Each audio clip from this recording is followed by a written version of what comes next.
বিসমিল্লাহির রহমানির রহিম। প্রিয় এলাকাবাসী, একটা সময় ছিল যখন আমাদের পাড়ায় পাড়ায় ক্লাব ছিল, পাঠাগার ছিল। তরুণরা সেখানে আড্ডা দিত, বই পড়ত, দেশীয় সংস্কৃতি চর্চা করত।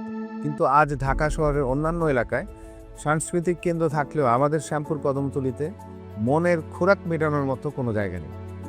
আমাদের তরুণরা আজ অবসর সময়ে মোবাইল বা আড্ডায় সময় নষ্ট করছে, কারণ তাদের যাওয়ার কোনো ভালো জায়গা নেই। আপনারা যদি আমার বিভিন্ন সময়ের বক্তব্যগুলো খেয়াল করে থাকেন, দেখবেন আমি বারবার এই পাঠাগারের কথা বলি। কেন বলি? কারণ আমি যে পাঠাগার গড়ার কথা বলছি, এটা সেই পুরনো আমলের পাঠাগার হবে না। সেখানে শুধু ধুলাবালি জমা বই থাকবে, সেটি হবে না। এই পাঠাগারটি হবে সমাজের প্রাণকেন্দ্র। বই পড়া তো থাকবেই, কিন্তু এর মূল কাজ হবে সমাজকে জাগিয়ে তোলা। আমাদের এই পাঠাগারগুলো হবে এক একটি স্কিল ডেভেলপমেন্ট সেন্টার।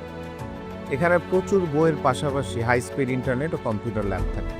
আমাদের তরুণরা এখানে বসে ফ্রিল্যান্সিং বা আইটি কাজ শিখবে। আমাদের মা বোনেরা, আমাদের কন্যা সন্তানদের জন্য এখানে হাতের কাজ ও কমার্সের প্রশিক্ষণের ব্যবস্থা থাকবে, যাতে তারা এখান থেকে কাজ শিখে স্বাবলম্বী হতে পারে। আমি একটা কথা খুব স্পষ্ট করেই বলতে চাই, আমি এই পাঠাগারগুলোকে নোংরা রাজনীতির সম্পূর্ণ ঊর্ধ্বে রাখতে চাই। আমাদের সমাজে এমন অনেক ভালো মানুষ আছেন যারা সমাজের জন্য কাজ করতে চান, ভালো আইডিয়া নিয়ে ভরেন, কিন্তু কোনো দলীয় বা রাজনৈতিক প্ল্যাটফর্ম না থাকায় তারা কাজ করার সুযোগ পান না।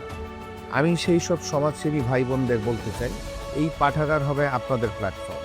আসুন আমরা একসাথে কাজ করি। জ্ঞান অর্জন থেকে শুরু করে আমাদের তরুণ ও আমাদের নারীদের কর্মসংস্থান, বৃক্ষরোপণ কর্মসূচি, সব কিছু শুরু হবে এখান থেকে। এমনকি আপনাদেরও যদি সমাজে পরিবর্তনের জন্য কোনো পরিকল্পনা থাকে, তার বাস্তবায়ন হবে এই পাঠাগারকে কেন্দ্র করে। আমি শুধু রাস্তাঘাট নয়, আমি মানুষের মেধার উন্নয়ন ঘটাতে চাই। আসুন দলমত নির্বিশেষে আমরা সবাই মিলে একটি সমৃদ্ধ ও সংস্কৃতিমনা ঢাকা চার গড়ে তুলি। ধন্যবাদ।